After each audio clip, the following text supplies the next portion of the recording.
And welcome to Education, Leadership, and Beyond, Surviving and Thriving. My name is Andrew Murata, host of the show, and happy Friday afternoon, everybody. Thank you for tuning in, our live Facebook audience here. Proud member of the Education Podcast Network, Voice Ed Radio Canada, wherever you're taking in your podcast. Thanks for tuning in. Leave a positive comment, leave a question, and say hello for our guest today, Dr. Rob Wottawa from Long Island, Huntington Schools, and part of the LIE, Long Island Educators Group, that is running the Leadership Summit in just 2 weeks from today. We're excited to meet Dr. Rob and grateful to have him on. IXL, a big thanks to them. They sponsored the show, and here is a word from IXL. I'd like to thank IXL for sponsoring today's podcast. Over 1 million teachers use IXL in their classroom every day. IXL is the most widely used online learning and teaching platform K through 12. It empowers schools with complete curriculum, thousands of instructional resources, robust reporting, assessment data, and more. It saves teachers a lot of valuable time with ready-made plans aligned to the standards and the textbooks. Built-in engagement tools like custom competitions make learning fun for students. And IXL's diagnostic is research proven to be a strong predictor of performance on standardized assessments. And the best part, everything I just mentioned is all integrated into one platform, so you can simplify your EdTech tools. Visit IXL.com to lead your students towards data-driven excellence today. The link is in the show notes. And again, appreciate IXL sponsoring today's podcast. All right, let's get started, friends. It's Friday afternoon. Have a great weekend. Here in the Northeast, it's finally going to be warm this weekend. We were at my kids' game this week. I had like 2 jackets, a hat, gloves in May. So happy that we got some warm weather coming our way. And again, we're going to meet Dr. Rob Wottawa in just a moment. The opening concept here. I was in a classroom the other day. Teacher was doing a great job engaging the kids. And then she said, okay, now turn and talk to your neighbor. And the kids got talking and they were sharing and they were doing the work. And then this one kid said, hey, can I get some eye contact here? The other kid just wasn't focused on him. The other kid wasn't dialed in on the conversation. And here's a youngster, 5th, 6th grade. And he says, hey, can I get some eye contact here? I just thought from a 5th, 6th grader, I just thought that was incredible. Number one, he realized the kid wasn't listening. And number 2, he said something about it, right? Eye contact, body language, being an invested and engaged listener, so important in the work we're doing. Whether you're a director of fine arts like Dr. Rob or in a leadership position, teaching, whatever it is, as a parent, we want to be an engaged and authentic listener and make that eye contact. I was on a Zoom meeting earlier today, and the person said, I'm going to break eye contact and do something else. But he said, I'm going to break eye contact on the meeting. I've been on 1,000 Zooms. No one's ever said I'm going to break eye contact. And then they went and they got the link and they put it back in. So remember that in your conversations and interactions with others, the importance of eye contact and being an engaged listener. Enough of me yip-yapping. Here he is from Long Island. Dr. Rob, welcome to the show. Thank you, Andrew. So glad to be here, and thank you for bringing me on. Dr. Rob, I got to tell you, with the opening music, I saw you going like this, Bob, and so as a director of fine arts, I'm going to take the hint that you like the opening music to the show. Yeah, it's great, and when you're listening to it in headphones like this, you get the stereo effect. So the guitar part goes back and forth. It's really, really neat to listen to. So for those that are listening in the headphones, it's a much better experience. Nice. Friends, this is Dr. Rob Wottawa, educator, soon to be author, podcaster, and one of the co-founders of the LIE, Dr. Rob. So very cool. And thanks for being on the show this beautiful Friday afternoon. Yes, it's a beautiful day, and we're looking forward to this weekend. It's going to be beautiful, hoping to do some barbecuing with the family, Rob, what do you think of the opening concept in terms of eye contact, especially in your line of work, the arts and the performing arts? I always say when I go to concerts, I talk about being present, and I say take away your phones, put them away, be present in this concert. It's the only eighth grade. Last night at a concert, it's the only eighth grade concert that you're going to see, and you're going to be driving home. And it's going to be terrible when your kid says, "Hey, mom, dad, did you see when?" And you go, "Oh, I was texting on my phone, or I missed that moment," And one of my pet peeves is about that phone, So I always say to people when, there's nothing worse when somebody's in a space with you and they're doing this in front of you, So when I have a meeting with teachers, even if it's sitting on my desk, I put it in my pocket and put it away because they're the most important person in my space at the moment. So that eye contact, that presence is tremendously important. And it's how we build relationships with people. It's how we build those connections. And it shows that we care. Yeah. Awesome answer, Rob. Rob, it's Friday afternoon. Long Island's a busy place. If you weren't on a podcast with me, where would you be right now on a normal Friday? Well, on a normal Friday, I probably would be hanging out with my wife, and my oldest daughter is home from college. We just got her last week, so she's upstairs. Actually, we're gonna hang out, probably watch a movie or do something together. And things go awry. So of course we're in the process of replacing our pool liner. So that's happening on right now. So I'm actually in my basement so the dogs don't go crazy because you know how that goes. But a normal Friday, probably chilling out, figuring out cooking dinner. I do all the cooking at home. So I love to cook out some food and probably just chilling out with a beer. It's Friday. Nice. Awesome. Well, enjoy the weekend. Again, the warm weather. Rob, you're completing year one, Huntington Schools on Long Island.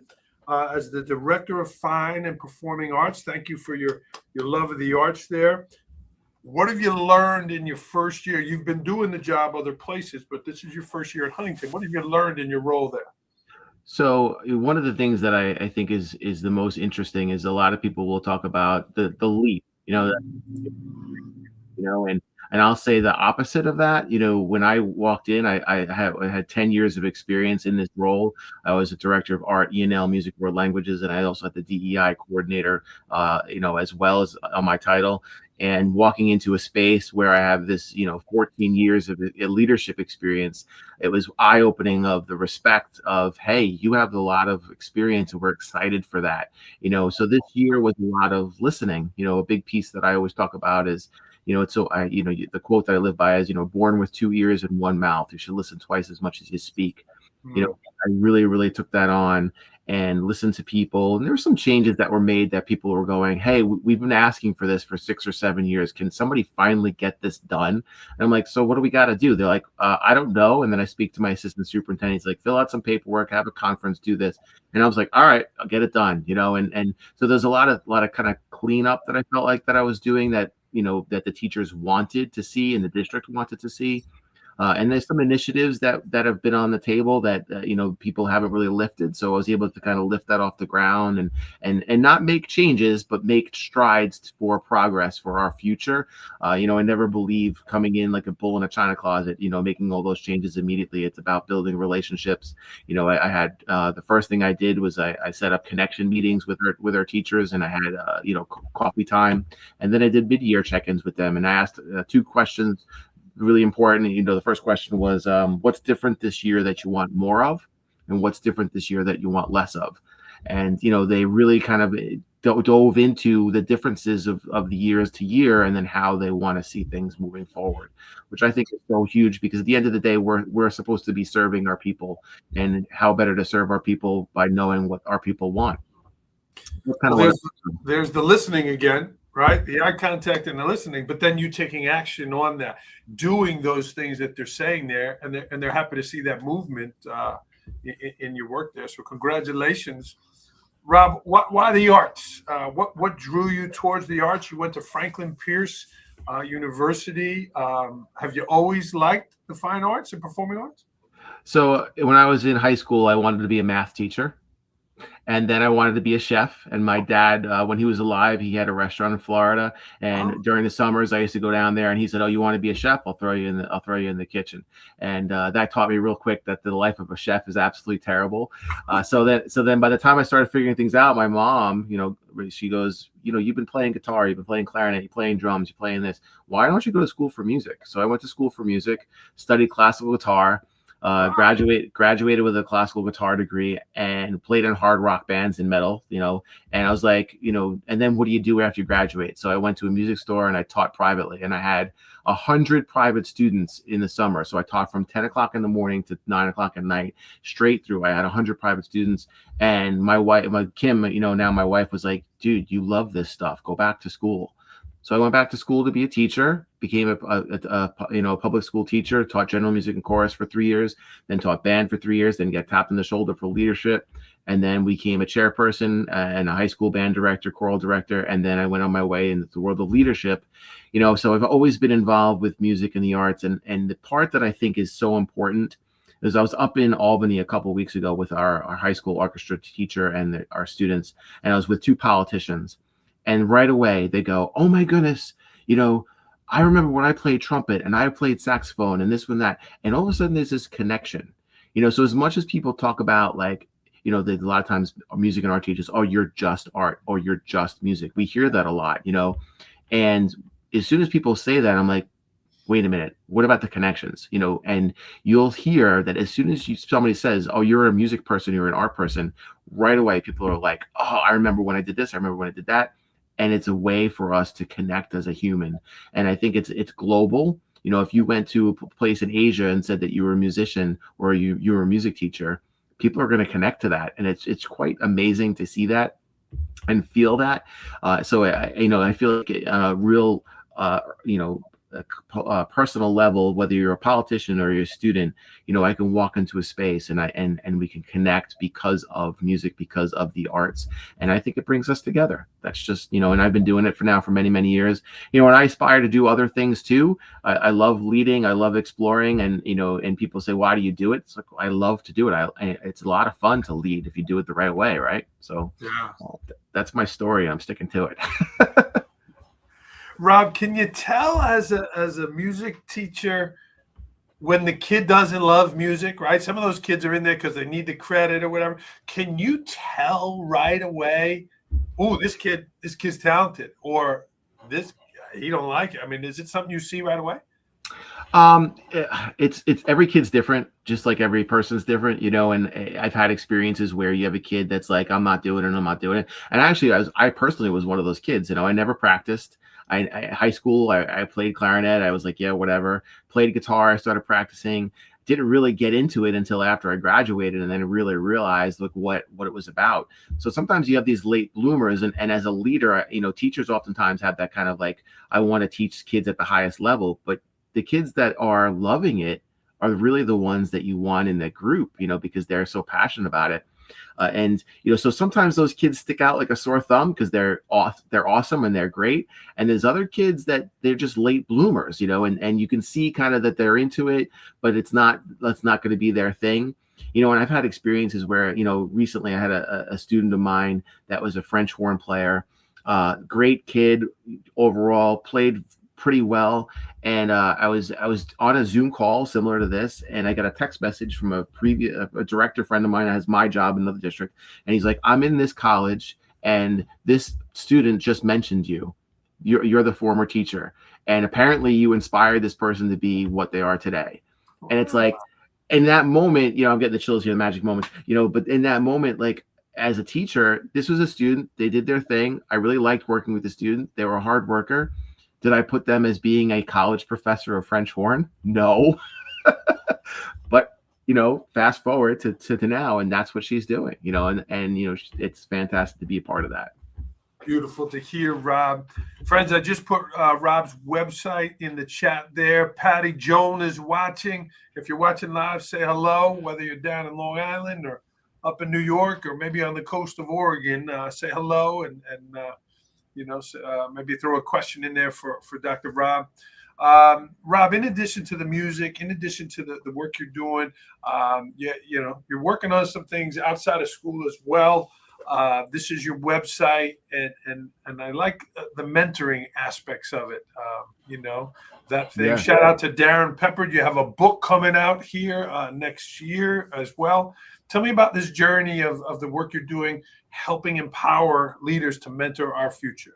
Yeah, so that's a great question. I'll give you a quick background. So my dissertation is about first year teachers and the first year experience. And of course, after you finish your dissertation, I went and I presented at the Mentoring Institute in New Mexico, and I had a great experience there. And then I was leading, and I was armed with this information, but I didn't know what to do with it.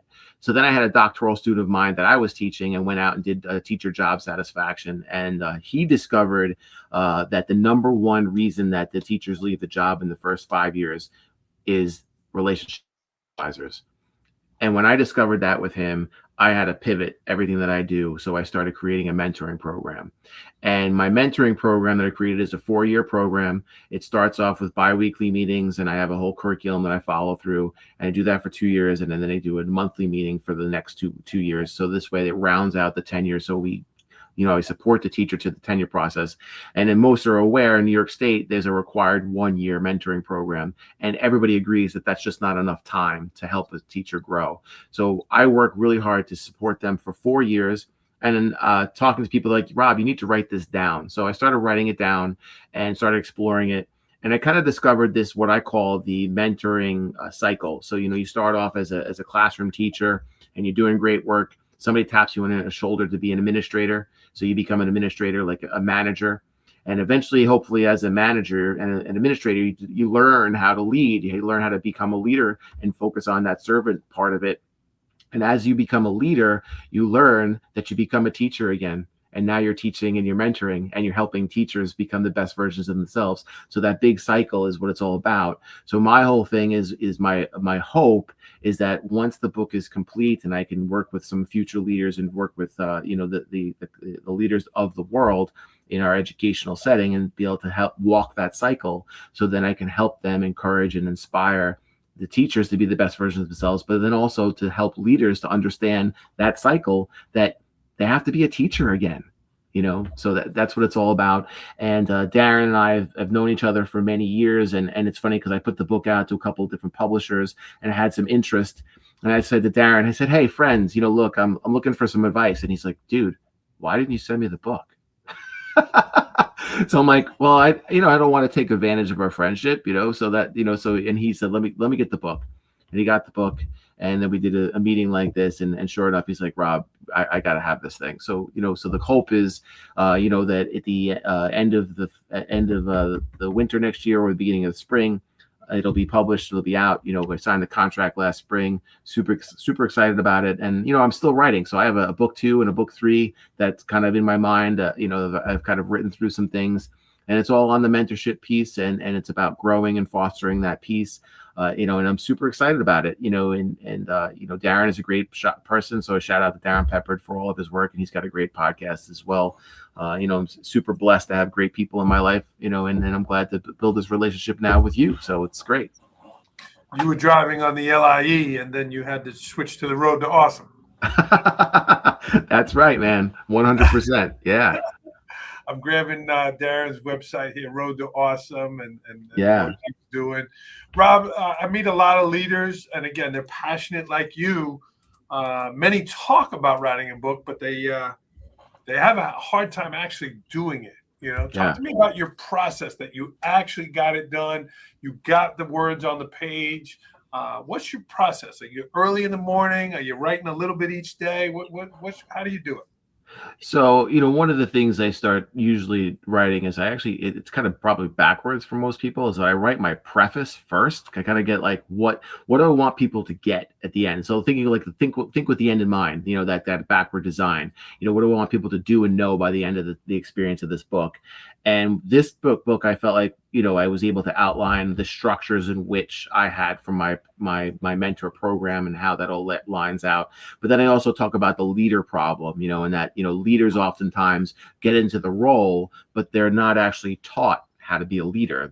They're taught how to manage, and oftentimes you'll see people that are in their first year and I differentiate between an administrator and a leader. There's a lot of times they get in the job and they're like, yeah, now I'm your boss. I'm going to tell people what to do. And it's like Simon Sinek says, you got to take care of the people that are in your charge. Right. So it's not about being in charge. It's about taking care of those people that are in your charge. And, so I talk about that leadership problem and how we have to transition. That's kind of where I came up with that cycle about how we have to teach administrators how to be leaders. So my process has been, at that time when I was writing, a lot of the times, I'll wrap up my day and I have a concert in the evening. So I have a good chunk of 4 hours between, and either go home for an hour, between driving back and forth, or sit in the office and write. So that's kind of what I started to do. And I started writing, and, there's been times that on Saturday morning, I'll open up my laptop and I'll just dig in and just start to do it.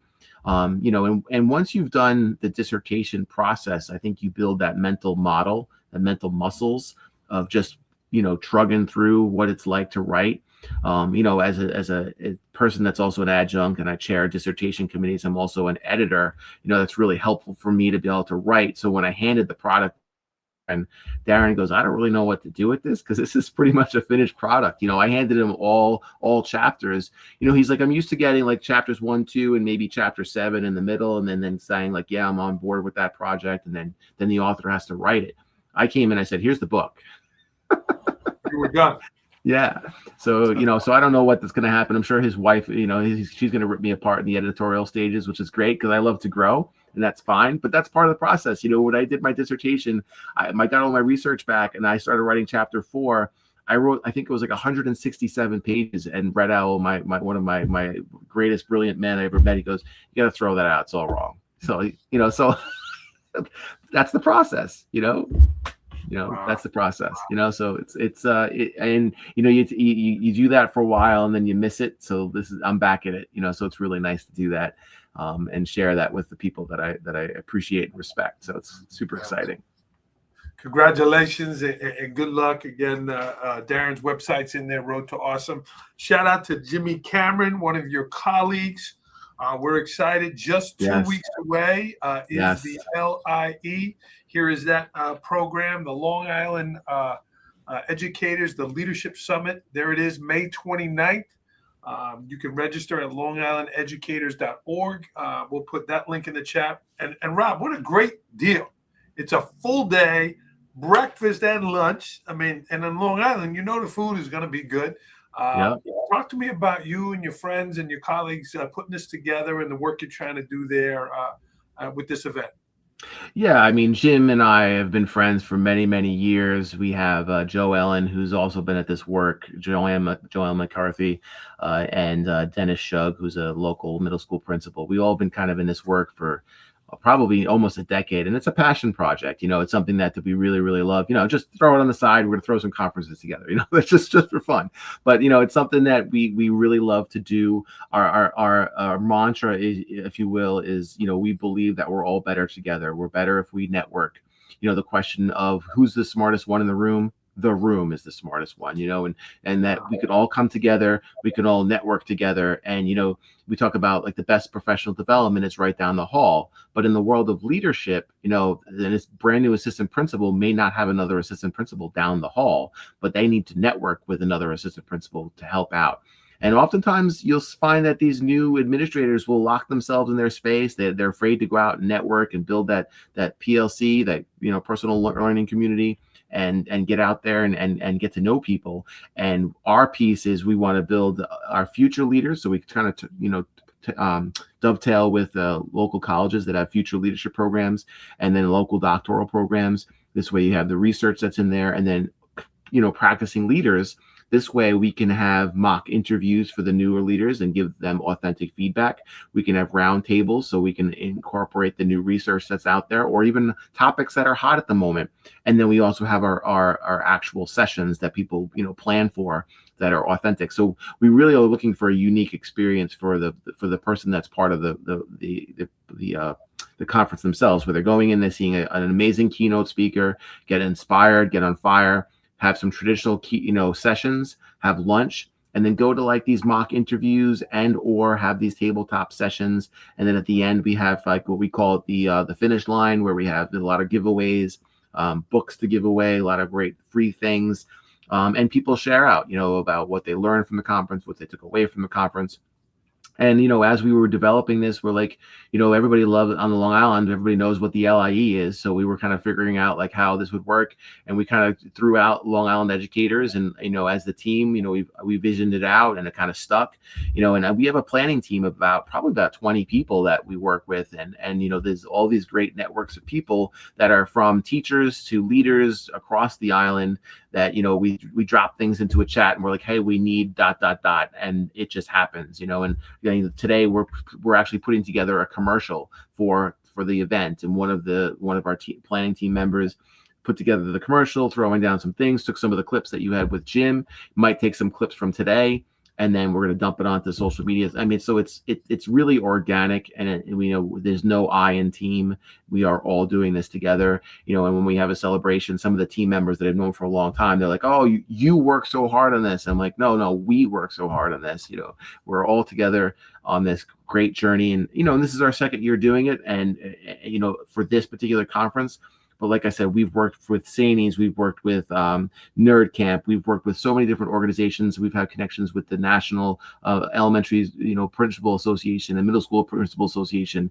We've done a lot of work with these people, and now we're finally like, hey, this is our passion project here, LIE, Long Island Educators. Let's pull us together in Suffolk and Nassau County and bring together all the amazing leaders and future leaders so we can help our kids be the best that they can be. Awesome. Well, a great explanation. I appreciate you sharing it. The link is in the chat there, friends, longislandeducators.org. And that's a great job keeping the pricing down, and we'll get the people in the seats. It's 2 weeks from today, the 29th, St. Joseph's University on Long Island. Congratulations for this, Rob. And it's nice to have educators. Sometimes people look at conferences and they say it's something I have to go to. This is something that you're bringing people together that they want to be there, and it's going to be a great event there. So thank you for having me part of it. And again, Jim, yeah, his work here. I mean, he's consistent and persistent, and help make it happen. Rob, I'm grateful to be there. Here is just a touch of my speaking and some of the stuff I will bring on that day. Are you looking for a speaker for your next event? What is it? Opening day of school, a summer leadership event, professional development for next year, a business meeting?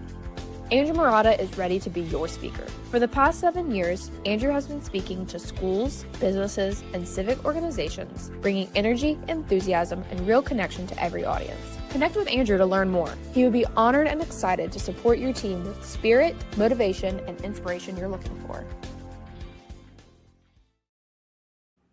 Love it. Rob, we talked about professional development in this event. How do you learn? You're a leader, you're a dad, you're a busy guy. How do you learn best at an event like that? Are you writing stuff down? Are you just listening? Are you on the computer? How does it work for you? It's funny. I am a person, it's funny. I'm actually an introvert. Like, so my wife and I will go to a wedding and we're not the ones that are out there socializing, but as a leader, I know what I need to do. So I'm always out there talking to people, connecting with people. So when I go to events like this, I take it all in, I listen really carefully. Just like I said before, listen twice as much as you speak, and I take it in. I typically also present at these types of events as well to help me hone my presenting skills. But as a learner, I think it's really important to pay attention to what's going on in the spaces, to visit as many rooms as possible, but then also to connect in those spaces, so during that tabletop session, maybe bounce around, if you, instead of just staying at one table for 25 minutes, maybe stay at one for 10, go to another one for 15, and bounce around a little bit to get people to connect with. And then during the lunchtime, really get out of your comfort zone and try to sit with people that you haven't sat with before, to really hear different perspectives. So if you're a director, go sit with principals. If you're a principal, go sit with an assistant superintendent, and get to really get that bird's eye view, if you will, of all the different, perspectives that are out there. And that's how I am as a learner, and to continue on that little bit further. I also drive to school every day listening to podcasts. I listen every day. I am an avid reader. I'm typically in a John Maxwell book. I'm just wrapping up one of his books now that's, How to Grow Leaders. And I know it's kind of an oldish book, but I just kind of started reading Grit by Angela Duckworth. I'm kind of in the middle of that. And I just finished the book Let Them by Mel Robbins. I'm always reading, and it's so important for me to be a lifelong learner. And one of the things that I'm doing as well is actually I forgot to do it today, so I'm gonna have to go do it after we get after on here.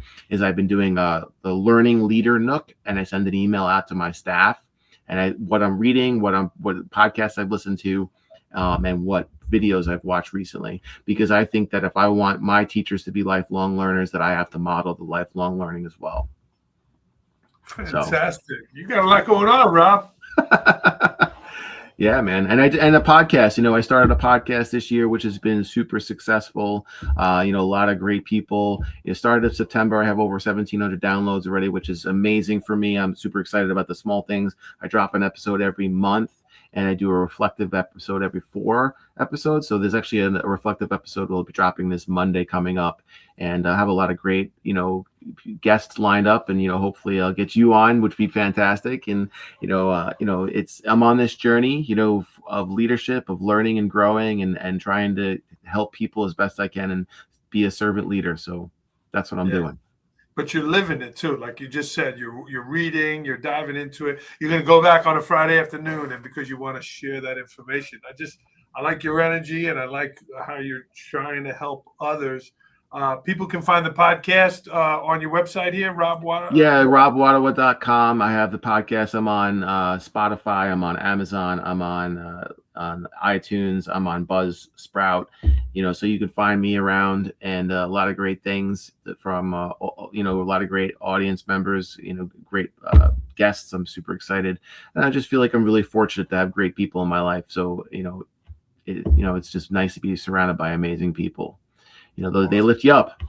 Yeah, absolutely. Well, you did that today here on the podcast. I feel inspired. I'm running back to school to go to an event tonight, and I feel inspired by your leadership to do more.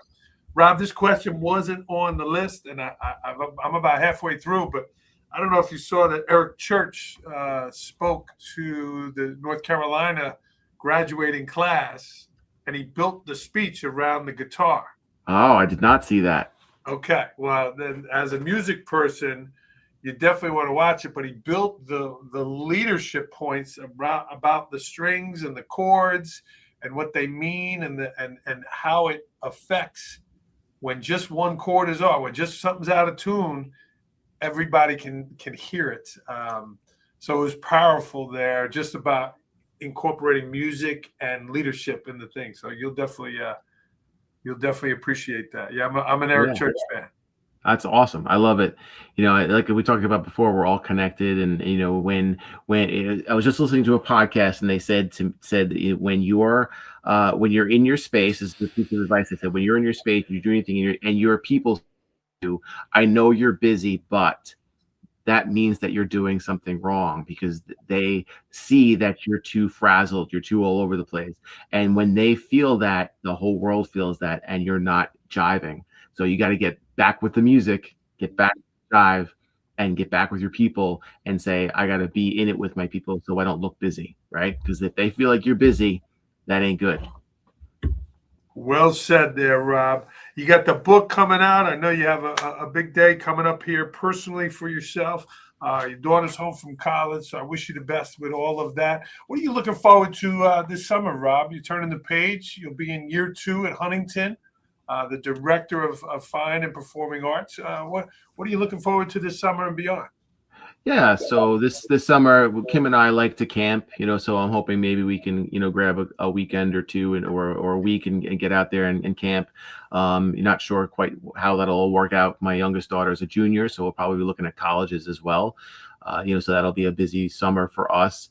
And, I'm going to pick up some books, do some reading, do some recording of podcasting, and I'm going to be doing some writing.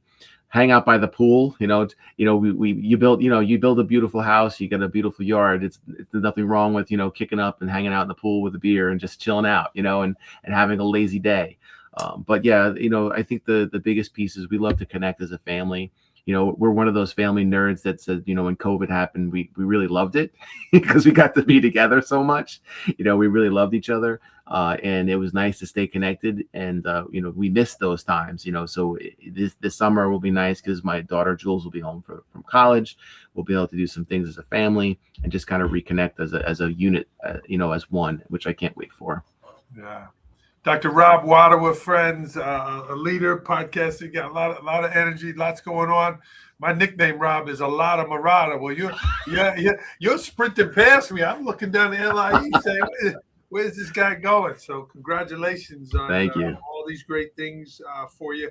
Friends, his website is in the chat there, robwottawa.com. Check it out and check out his podcast. It's everywhere there. Rob, before I let you go here, every day in school, directors, and you said some of these on the show today, in school, directors should. Give me the top 3 things directors should do each and every day. Yeah, one is listen more than you speak, 100%. Connect with students and teachers every single day. One of the things I do is I greet kids every day outside of my high school, every day. I do videos every day. So I don't know if you watch my videos. So today was Friendly Friday. I try to do my alliteration and I go out there and I do a video about Friendly Friday and then I greet the kids. Today's Friendly Friday. Make sure you stay connected. And then be in classrooms. I think a lot of times directors are not necessarily housed in they kind of feel like they're a district level administrator. So they don't want to connect with kids, or they didn't feel like they shouldn't be in classrooms. You got to be in classrooms at least 90 minutes to 120 minutes a week minimum. I try to get in at least 30 or 40 minutes a day, just to connect with kids. So listen more than you speak, connect with your students and your teachers, because you got to build those relationships from the top down, and then be in the classrooms again to foster those relationships. Even walking into a space with a teacher and just saying, "Hey, how's it going? I heard that your son's going in the hospital. What's going on with that?" That just makes everyone's day, and those 5 minutes lasts a lifetime. Amazing here. Great answer, Rob. And my opening story about the kid turn and talk, can I get some eye contact here? It was the biggest point of the lesson that I saw being in there. And it was great. But your point of being in classrooms. So fantastic. Rob, let's get to rapid fire. We're approaching the toll booth in Long Island here, and we'll bring us home so you can get with your family here. On the LIE. Ready. The LIE. Here we go. Last movie you saw. So I'm an avid Netflix, movie watcher. So I watch a lot of movies. I think the last one that I remember is the movie Apex, which was relatively new. It came out in 2026. It's about a woman that is an adventurer. Her husband and she are doing adventure mountain climbing. He gets killed, and then she gets kind of hunted by this other person. So it's kind of a exciting, adventurous type of movie. Keeps you on the edge of your seat. So it's pretty cool. Okay. Well, if you don't have one picked out for you and your daughter, you're an educator. I loved it. Someone recommended it on the podcast months ago. The Penguin Lessons. Nice. I highly recommend. That's a nice thing. Even your younger daughter, your junior, will like that. Okay. Last concert you went to? Seven Dust. I'm a hard rock fan. Seven Dust just came out with their new album this past May, the beginning of May. But the last time I saw them was probably last year or so, and really enjoy seeing them. Been a fan of theirs since probably 2000. So great stuff. They're family bands. A lot of people don't know who they are, but they are one of the groups that kind of inspired a lot of the big famous new metal groups, if you will. Great group. How many concerts have you been to at Jones Beach? Believe it or not, I think 2. Not many. You're not a Jones Beach guy. No, I usually go to concerts in New Hampshire, Massachusetts, because the venues are smaller. So you get to really connect with the artists, And like I said, when I first saw Seven Dust or even like Limp Bizkit, they were like coming out of a van, and I got to hang out with them in a small place. A cool place on the island right by where I work is I can't remember, in Huntington. We have that concert venue, which is relatively small, which is really, really great. I've seen Seven Dust play there. And that's much more intimate. Yet I'll remember it when it comes back to me. The Paramount Theater. Got it. Okay. Yeah. So it's a cool place. I'm gonna check it out. Yeah, man. Definitely check it out. Long Island. I mean, Billy Joel. What's your Billy Joel song? So I mean, I'm just old school. We didn't start the fire. That was I was born in 1978, so that was one of the songs what I grew up listening to and getting really inspired about. And the meaning behind it is great. So History. yeah, yeah. Did you watch the Billy Joel documentary? Did I don't know if no, I did not. And so it goes is the name of it. Yes, Highly I did. highly recommend. Yeah, I know there was a museum that I went to recently that mentioned him, and I can't remember which one it was, but I know that there's on Long Island is one of the few jazz museums in Stony Brook Village. It's one of the few in the country, and I thought that they may have had something because they have a rock. So the village is in Stony Brook, and then there's another area that's the Rock and Roll Hall of Fame, and it's right down the road, and they had a lot of stuff on Billy Joel. Okay. Your friend Jimmy Cameron had your back. He threw the Paramount in the chat. My friend Matt Hodge watching from Alabama. He's probably sitting out on a boat somewhere. Nice. Like you said, chillaxing. Yes. One thing you learned in 2026.